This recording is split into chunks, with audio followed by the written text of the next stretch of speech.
over to you. Great. Thank you so much, Jen. And thank you, everyone, for making the time to attend this talk. I'm really excited to talk about some of my previous research around diet quality, as well as where with the direction that I'm going with future research around this area. So to set us off, so I'll give a background of this issue. We'll talk a little bit about some examples of work that I've done around maternal diets and diet quality and how they relate to nutrition outcomes. We'll talk very briefly about adolescent diet quality as well as food systems and how they drive diet quality, and also end with an example of some work that we've done on COVID-19 food prices and diet quality. In terms of my work, most of my work is really based in Africa.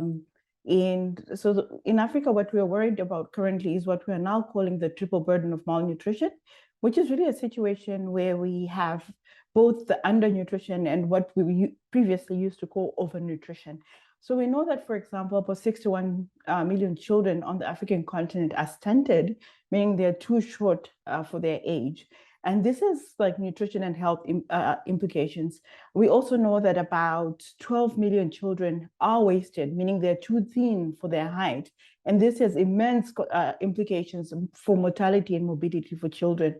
We also know that on the African continent, anemia affects not only women of reproductive age, but also adolescents. So for example, in some countries, the prevalence of anemia is about 40%. And in many of these countries, at least 50% of the deficiencies related to iron are contributing to this burden. Additionally, and this is based on some work that's been done by UNICEF, we know that the number of children on the African continent that are classified as overweight or obese is about 10 million. So for the first time, we are almost having equal numbers of children being affected by undernutrition, if we use the metric of wasting, as well as overweight and obesity. And I'll describe, while we have, qualms about sort of the terminology around that, why are we worried about this? So we know that, for example, at least 45% of all deaths for children under the age of 5 are related to malnutrition, all forms of malnutrition. Additionally, we now know that because of increasing risk of high BMI within children and adolescents, they have increased risk of non-communicable diseases in later life. So diseases such as diabetes and hypertension are really spiking on the continent, and we really are concerned about this.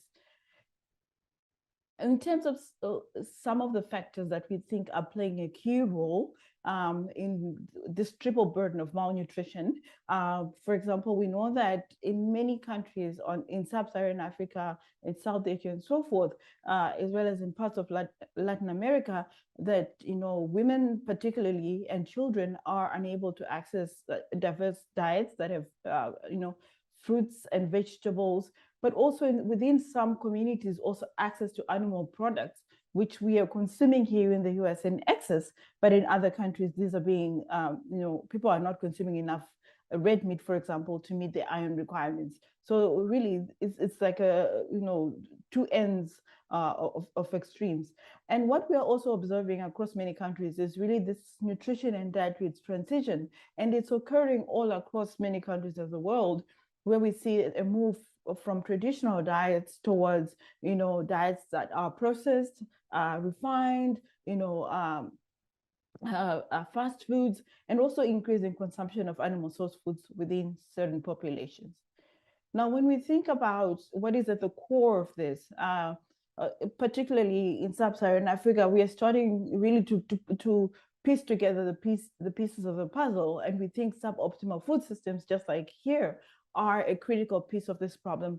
On one hand, we have increasing, if we look at the picture on the left, this is Ghana and South Africa on the left side. So, increasing availability of fast foods at a really, really cheap price. And we see the same picture emerging in Asia, where I think in both continents, we are seeing really increasing demand for fast foods as time has been going on, and we anticipate even increasing demand in the years to come. And as a result, we have diets that are really increasingly composed of processed foods or inflammatory foods, as you may want to call them, like refined grains, sugar-sweetened beverages, added sugar, and so forth, and really limited consumption of fruits, vegetables, and lean meats and legumes, as it were. Just to highlight that as we think about food systems on the African continent, we have two extremes, like I've said. In some urban cities of Johannesburg, or if you go to Nairobi, we have the typical urban cities where there's an abundance of supermarkets and foods like similar to the food value chains that we see here in the United States. And then on the other hand, if you go to rural areas, the food systems might be very limited with really short value chains. This is all playing out in multiple different ways. So if we were to think about, so how this is playing out globally, we now have, like I said, the triple burden of malnutrition.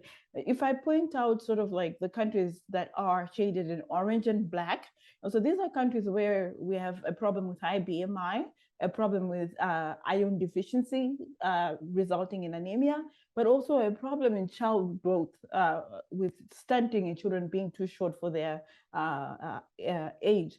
But at the same time, I would like to point out that many regions of the world have various forms of malnutrition coexisting within the same space. So in South Asia, anemia and stunting are coexisting quite prominently.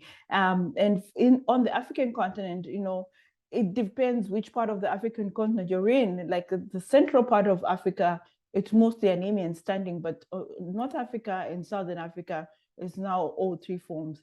Also, just to highlight that issues around high BMI and anemia also affect communities in Latin America. So clearly, this is a global problem.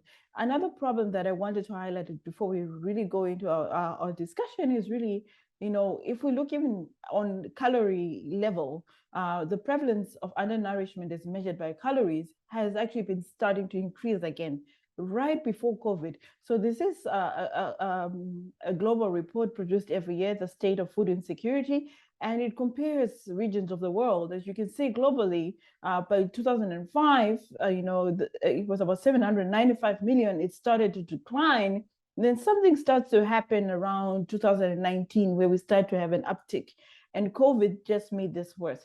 But to highlight that for countries in Africa and parts of Asia, really this uptick is noticeable and is really going to demand that we pay more attention to the causal factors for these problems. Just to highlight how this is playing out. So in sub-Saharan Africa, this is based on the global burden of disease. And on the left side, we have sort of, diseases that were responsible for most causes of death. And this is based on the global burden of disease studies by the University of Washington.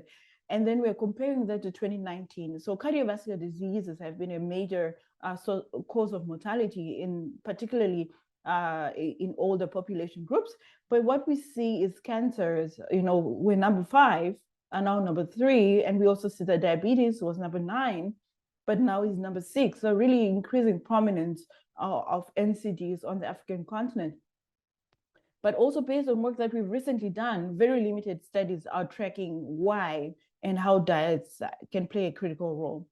Now, when I started getting interested in this issue of diets and diet quality, I was a doctoral student, and I had recently done some food consumption studies in parts of Africa, but really we didn't know much about how diets can influence nutrition and health outcomes, particularly during pregnancy. And we know that from the micronutrient studies, studies that have shown that multiple micronutrient supplementation during pregnancy has reduced poor pregnancy outcomes. So in this study, we wanted to understand how diets during pregnancy could impact birth outcomes. So I did a secondary analysis among 8,000 pregnant women in Tanzania, and we had measured, their dietary intake had been measured using 24-hour dietary recalls. Now, when we started this work about 7 years ago, I was a PhD student and saying, hey, what are the metrics that are available for use on the African continent? And this was pretty much the only metric that we were using at the time. It's called the Minimum Diet Diversity Score for Women, or the MDDW. It was developed by FAO and has been validated for association with macronutrient adequacy. So this is a simple metric. It's a list of 10 food groups. And basically, depending on how many of these food groups you eat, that predicts your likelihood of meeting your micronutrient requirements. For example, they say that if you eat at least 5 of these food groups in the last in a period of 24 hours, you're more likely to meet your requirements for iron, for folate, etc. However, this is really looking at only the diversity of foods, right? Different types of fruits and vegetables and lean meats and dairy and so forth and eggs, but we don't capture the consumption of unhealthy foods. But that's what we had. So we started this work looking at that as a predictor of pregnancy outcomes. So the pregnancy outcomes that we were looking at were preterm, which is being born less than 37 weeks gestational age, small for gestational age, which is being less than the 10th percentile of weight for your gestational age and sex, and then low birth weight, which is being less than 2.5 kilograms, and fetal loss. Now, when we classified women based on how diverse their diets were, we found that women in quintile 5 of the MDDW had up to 26% lower risk of small for gestational age. And so women with more diversified diets were less likely to have small for gestational age birth infants. Now, we said, well, but we know that there are limitations, that the MDDW does not measure consumption of unhealthy foods, particularly if you think about measurement of unhealthy foods. This issue of moderation, particularly around nutrients that we know are associated with excess disease risk.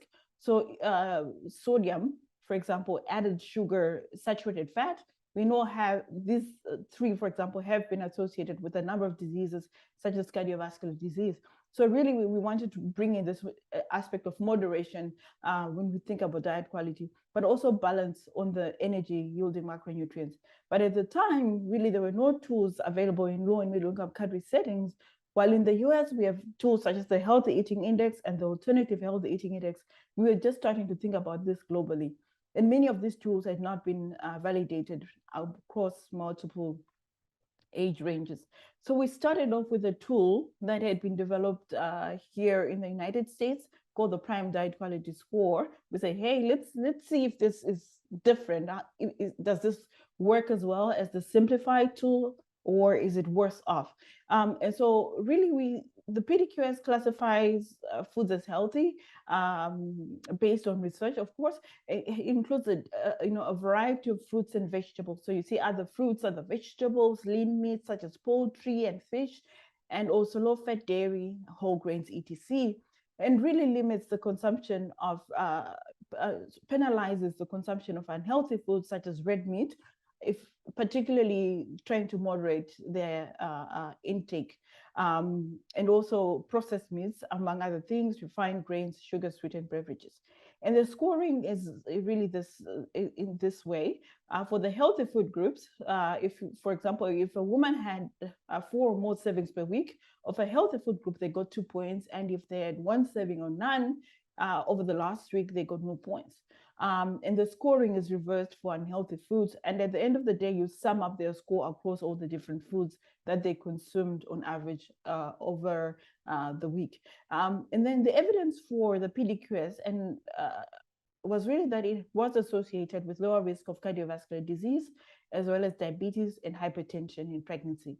And so we wanted to see how it would work out in a low-income setting.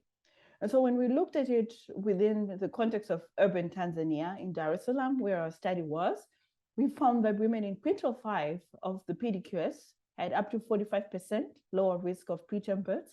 They also had up to 47% lower risk of low birth weight and fetal loss. So basically, we found that women with better diet quality were less likely to have these 3 outcomes.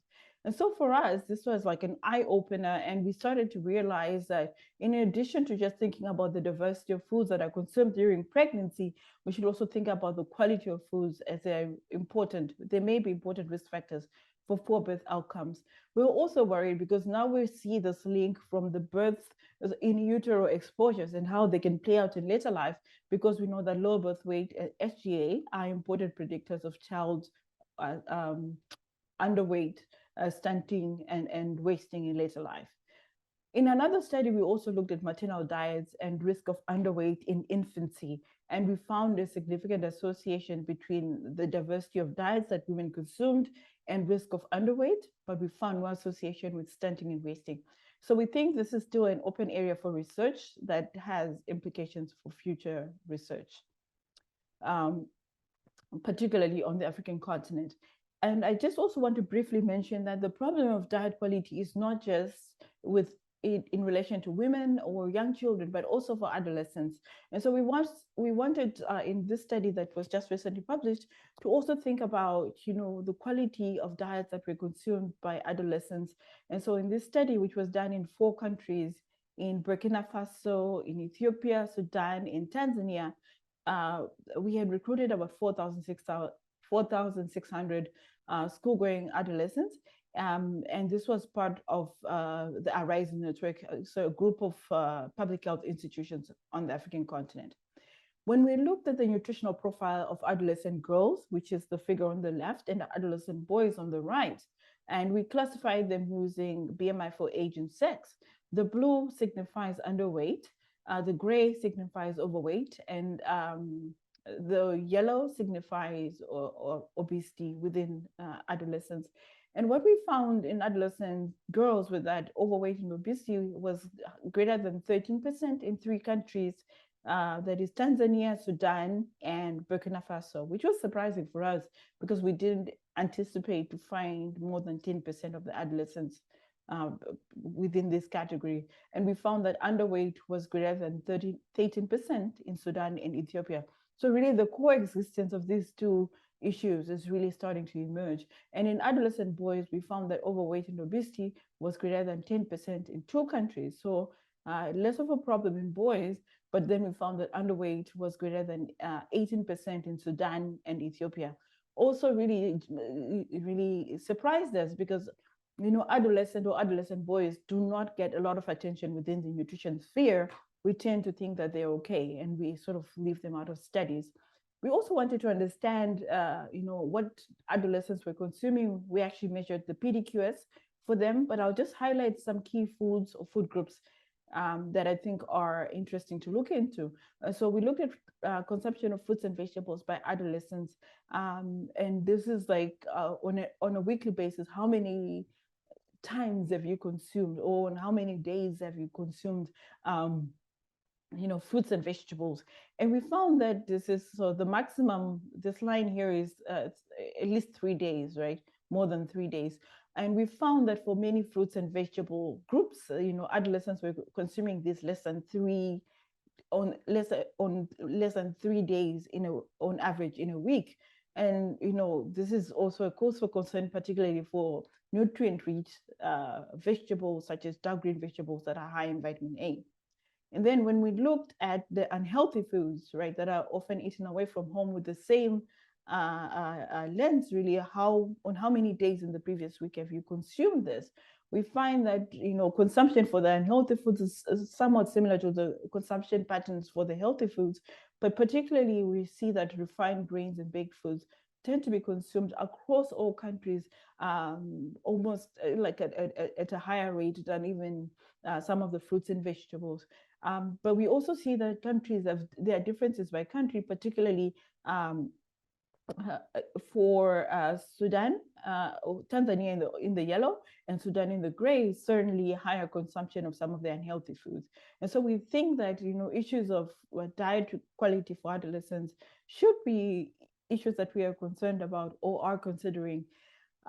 Additionally, we also found really low physical activity among adolescents, and really this is eye-opening and continues to push us to try and find ways to think about how to intervene within different groups.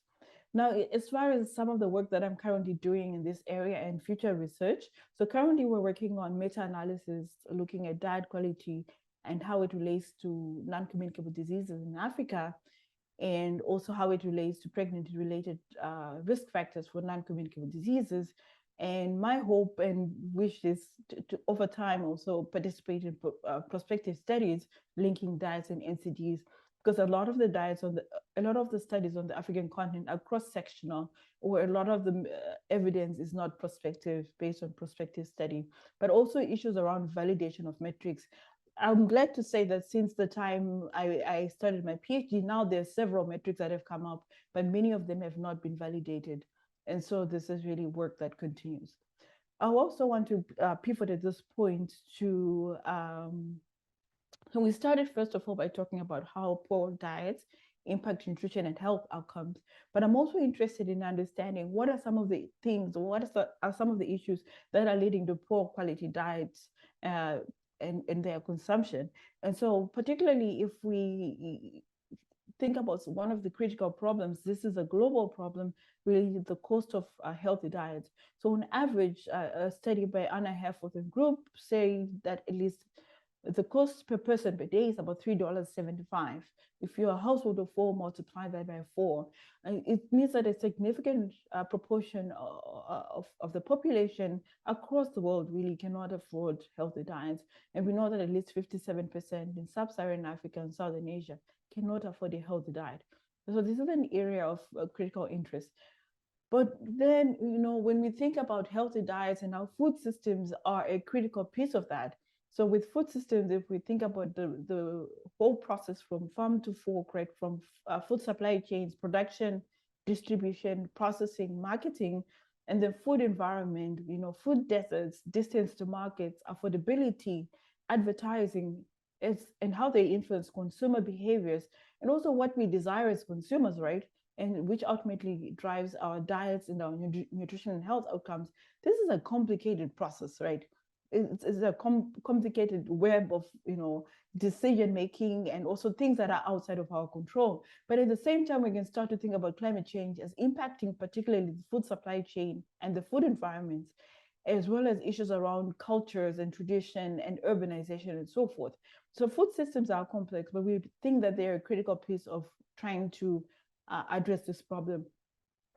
I wanted to take this opportunity to mention that as part of my previous work at Harvard, and also this work is continuing, I was part of a group under the Feed the Future project funded by USAID and led by Tufts University that tried to look at metrics across this entire food supply chain.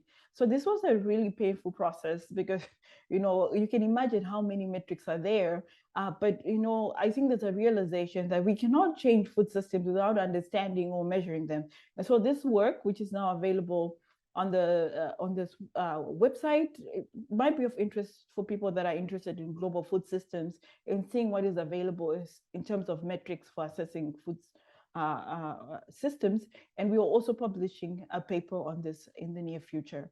But to come back to food systems and how they impact nutrition and health outcomes, one of the critical pathways through which we can impact food systems on the African continent is through diversification of agricultural production. Well, you might say, but why is that even a viable strategy?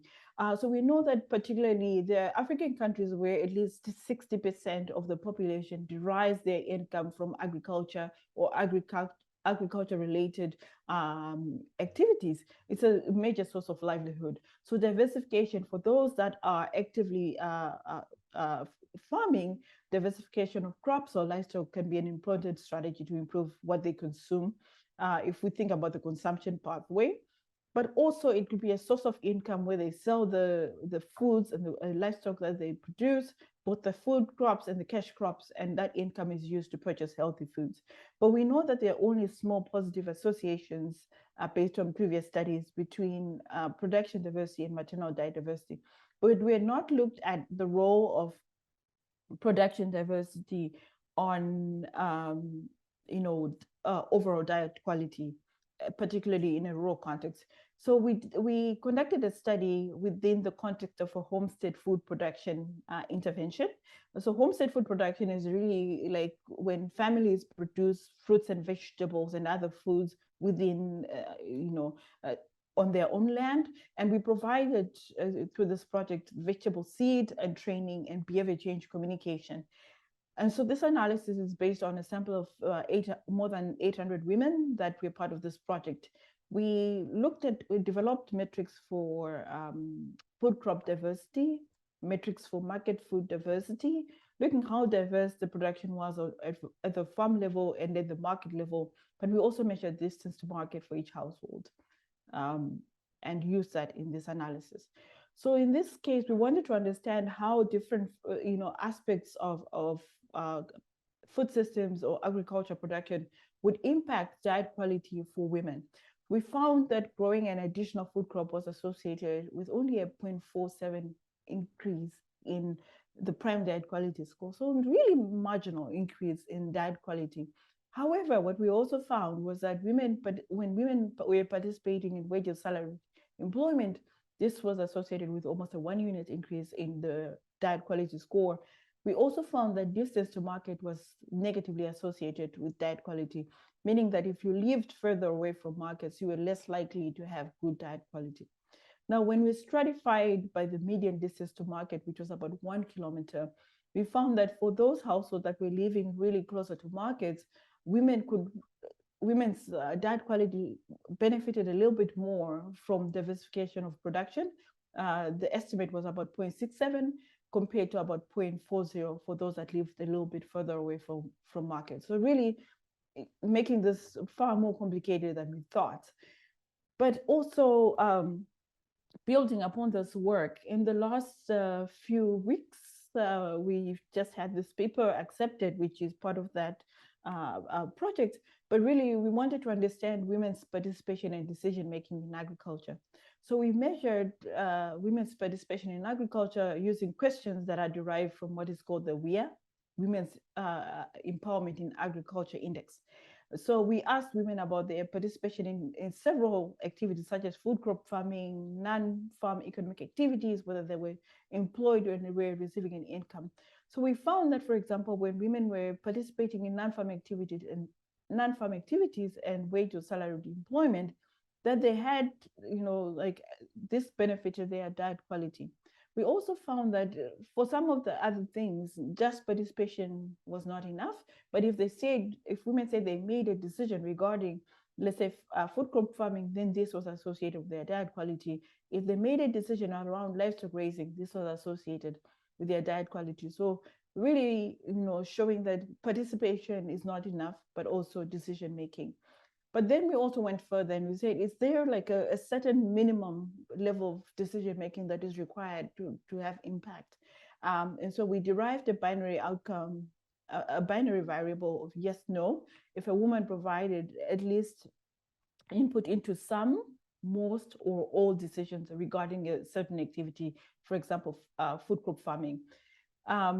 And what we found is that having a minimum adequate input was only important for wage or salary employment and for major and minor household expenditures. When we asked about decision making around use of income and also looking at adequacy of that, only having some control on wage or salary employment income was the most strongly associated with diet quality.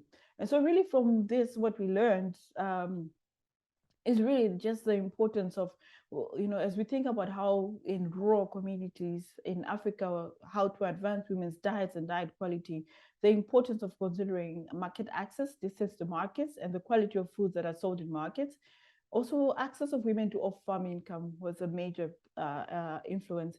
We also now think that women's input and decision-making should be considered among all of these things. And really, I think that this work is building on to really our understanding of how, multiple different things impact women in their diet quality. Related to this, I also wanted to share some of the work that we are currently doing around the issue of food systems. So prior to my coming to UC Berkeley, I was part of an initiative called FERA, which is the Future of Health and Economic Resilience in Africa. And really, this initiative is a Lancet commission led by Dr. Mohamed Pate, who was the former head of nutrition and health at the World Bank globally, and one of the ministers in Senegal. And really, the idea is, what are some of the key areas that we can leverage across the African continent to improve nutrition and health outcomes, not only nutrition and health outcomes, but overall health and economic resiliency. And there are about 16 working groups that are part of this initiative. Together with Dr. Wafai Fauzi at Harvard School of Public Health, I co-lead within the slanted commission, the Food Systems and Nutrition Working Group. And some of the outputs that we will be producing in the coming year include, a chapter within the Lancet report, a book chapter on, different aspects of food systems and how we can intervene in them, as well as scoping reviews on policies for healthy and unhealthy foods and how to address the triple burden of malnutrition. Just to highlight that this working group is really based, it has really brought together people across multiple players or groups that are key on the African continent in advancing agriculture and nutrition or food systems, such as the CGIAR, which is a leading center on agricultural research. Dr. Analati is the former head of nutrition at FAO, and we've got colleagues from universities, WHO and ILRI as well. So really excited about this work. And some of the future work in food systems that I'm interested in is around metrics for food systems, as well as interventions and links to policy. For example, with the previous projects that I just shared, but also issues around women's empowerment and food systems, climate change, diets, and nutrition. Because in this work, we found that they are really key for improving nutrition and health outcomes. I think I'll just take 3 or 4 minutes and wrap up and leave the rest of the time for discussion. But I also wanted to highlight some of the ways in which we've been thinking about, food systems or how other factors are impacting food systems, nutrition, and diet on the African continent. So within the context of COVID-19, we know that COVID-19, as far as the numbers of people impacted or either people that died or got sick with COVID, the African continent didn't record numbers as high as other regions, but we were worried about more the indirect impacts of COVID on nutrition and health outcomes. And so we did a study in Burkina Faso, Nigeria, and Ethiopia. So this was also part of this collaboration with this Africa Arise network, which is a group of public health institutions. So this was the first survey was done in 2020 at the height of COVID. So it was a telephone survey. And so we've subsequently done another survey, and I'll just briefly share some of the things that we wanted to look at in this study. So we wanted to understand how, the COVID-19 pandemic had impacted prices for key food groups such as staples, pulses, vegetables, fruits, and animal source foods. And we created a binary indicator for whether prices had increased versus no change or decrease in prices. And dietary intake was assessed using a 7-day food frequency questionnaire. We asked people to recall a year before similar time period how frequently they had consumed many of the key food items. And then we asked them in the previous 7 days, how frequently were they consuming these foods? And we computed the MDDW, which is that simplified diet metric, and also the prime diet quality score. What I wanted just to highlight is that we found that on average, at least close to 60% of the respondents across all the study sites, when we looked at the diet diversity food groups, reported really just like that the cost of many of the food groups had increased relative to previous times prior to the COVID-19 emergency. And then when we look, this figure shows like when we compare dietary intake prior to COVID-19 and dietary intake during the COVID-19 pandemic, these bars indicate a decline in the proportion of people indicating a decline in consumption for grains, roots, and tubers, for example, for nuts and seeds, for dairy, etc. And the countries, so the blue indicates Nigeria, the orange is Ethiopia, and the green is Nigeria. So we have a rural and an urban side. But what we can consistently see is that even for these food groups, for the healthy food groups, really, particularly Nigeria, a lot of people reported had lower dietary intake for these healthy food groups. But what also surprised us is when we looked at also consumption of unhealthy food groups, they equally, consumption equally declined within the COVID-19 pandemic. And so when you looked at the overall diet quality score, you might say, well, it declined slightly, but really there were trade-offs and changes that people made within the COVID-19 pandemic.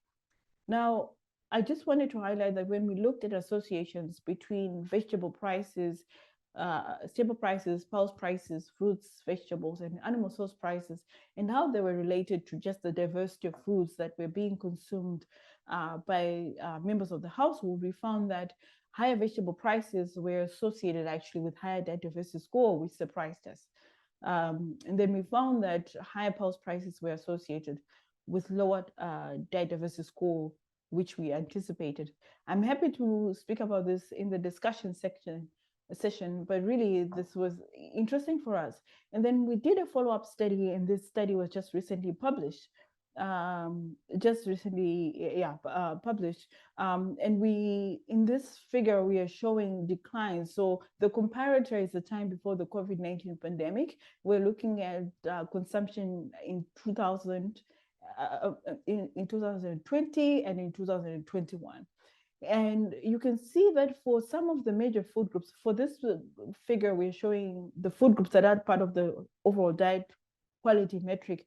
And we do see that, while we can say that there was an improvement by 2021 in terms of like going back to previous diet quality, there were still some food groups that people were really just still under consuming.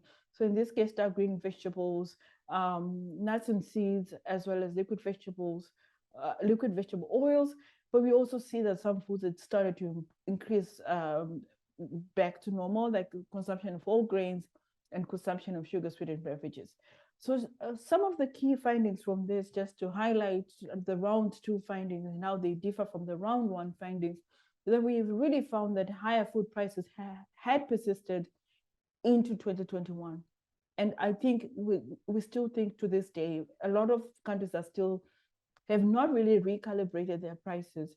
But we also found that particularly within the Nigeria context, we had a question of who is really being impacted. We found that those people that were socially or economically vulnerable, people that didn't have, employment that was secure, and people that were informally employed and not involved in agriculture really were most impacted. And we found that the need for social protection is really key. So I would like to end here and acknowledge really, I like to put this picture as a reminder of why I got into foods and diet quality. This food consumption survey I did in Mozambique, which was eye-opening for me, but also thank different groups that have really been part of this research from the beginning. Sharing a few references, that's it. But thank you, I'll stop here. Thank you so much, Isabel. Wow, it's amazing. Amazing research and so complex, so many factors. There's a few questions that have come in. One from Victoria: what is the role of governments in sub-Saharan Africa in tracking people's diets and association with NCDs? Is there government interest in starting and funding prospective longitudinal studies that are lacking? That's a great question. I think based on the meta-analysis we've just been doing, there's not a whole lot that people are doing in general. By people, I mean government, public, private sector researchers, and so forth. I think in a continent that is really faced with a significant number of problems, there's a prioritization that occurs. If we think undernutrition is responsible for most deaths, people are probably going to put more of their resources there. And the problem also with NCD research is that you need cohort studies that follow people for 10 years. And it might seem to people like you're wasting time, right? For 10 years, you're just following people, right? It's, how is there an immediate benefit for you? I think that we are slowly waking up. And I think that, in many of the public forums that we've been talking about, the triple burden of malnutrition is really coming up strong. So I think that the governments will eventually pick up. But I do think that there are differences by region or like resources, right? The governments that have a little bit more resources, like in South Africa, we see a lot more research. In North Africa, like Tunisia, Morocco, we see a lot more research. And so I think that this is really just a wake-up call for us. I think none of us who started working in this space, even the governments, anticipated would have a situation where we have a high burden of NCDs along with high undernutrition. It just wasn't on the radar. And I think now is when we're starting to wake up. But that's a really great question. Great, thank you. Another question, can you speak more to why you think vegetable consumption increased despite the increase in cost of food? That was surprising. Yes, I think that, for vegetable prices, we think that during COVID, so there are two types. We can think of vegetable access in two ways. Sometimes you can access one type of vegetable really cheaply. What we think happened is that people made a trade-off and started to purchase vegetables. So, for example, I'm from Zimbabwe and we eat green vegetables almost on a daily basis. They're quite cheap, but we don't eat fruits and vegetables, and there's no diversity now in the types of vegetables that we eat from day to day. I think people reverted to a cheaper foods so that they could meet their requirements. And so it's quite plausible that there was greater demand for vegetables, and that drove the price up. And so whether it's the chicken and egg, what happened first, that's up for debate. Whether the increase in vegetable prices was just reflecting greater demand. But I think this was a surprise for us as well. Yeah.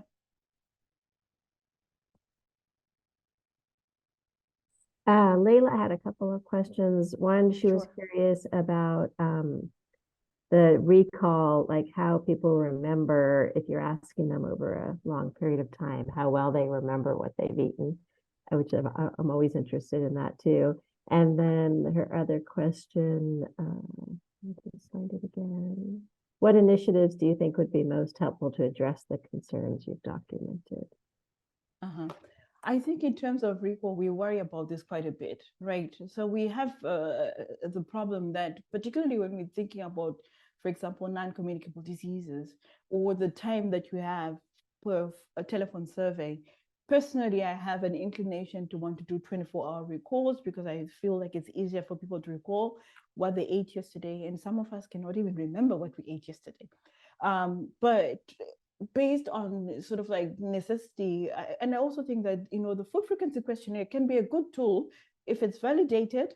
But certainly I worry more about longer recall periods. For example, when we ask people to recall their typical consumption a year before, that's not, it's not ideal, but we're also limited by what tools are available for sort of recalling or estimating diet quality. And that's a real limitation. And this is something that other researchers can also look into.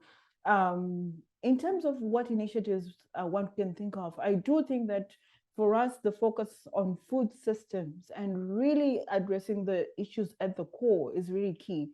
If we just come and say to people, well, we need to prevent NCDs, so you should eat more fruits and vegetables, but they can't afford them, I think that the problem is really addressing this through government policy.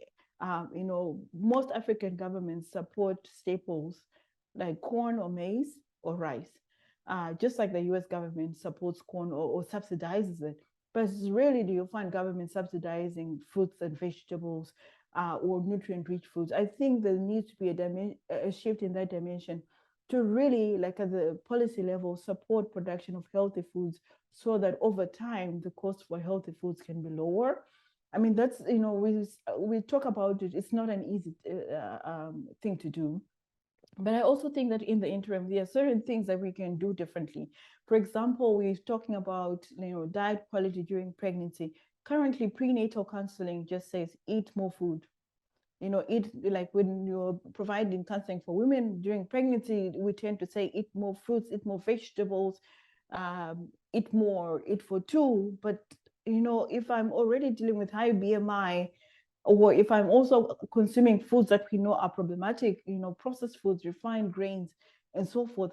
How can we change that messaging to address both the undernutrition and the overnutrition? So I do think that there's a window of opportunity to intervene through current projects or programs. So we have what we call double duty actions that people are trying to come up with, like that address both the underside but also the overside, trying to address both ends of the problem. I think at the core is access to healthy diets.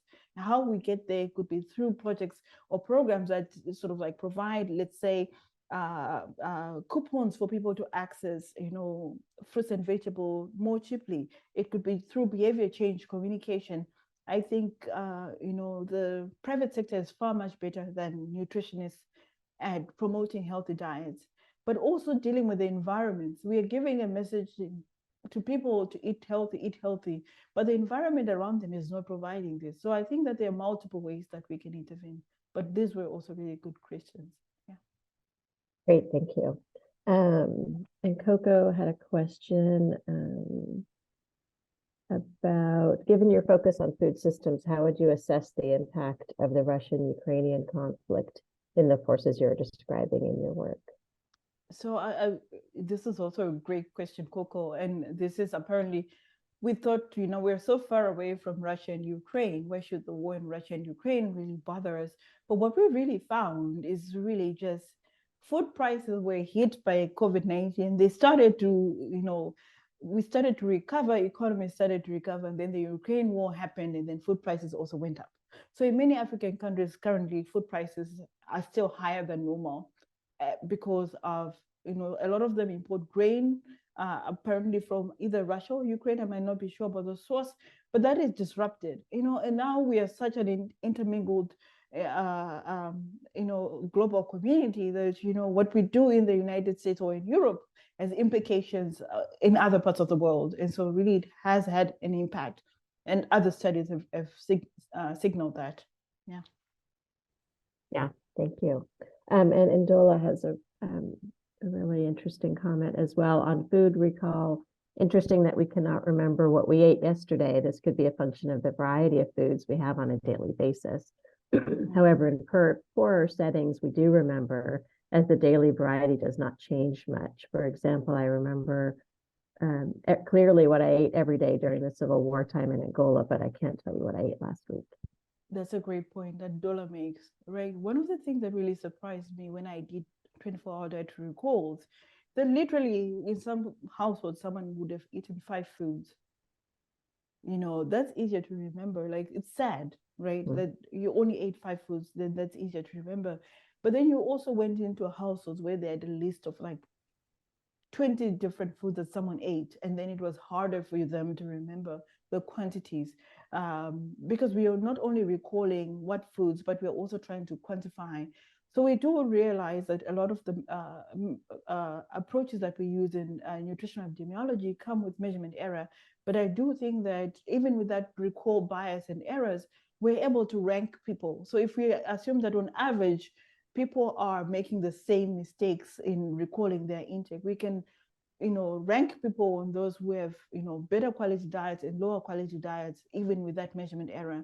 And this is what we rely on for linking to our research to NCDs, to nutrition and health outcomes. There's a certain ranking, which surprisingly works out really well, even with all the recall bias. Well, thank you very much. We're at time, so I want to be respectful of people's time, but thank you so much for sharing your work and for the great presentation. And I'm sure people can reach out to you directly if they have more questions. So thank you so much, everybody. And thank you so much, Isabel. Have a good day, everybody. Thank you, everyone. Take Bye. care.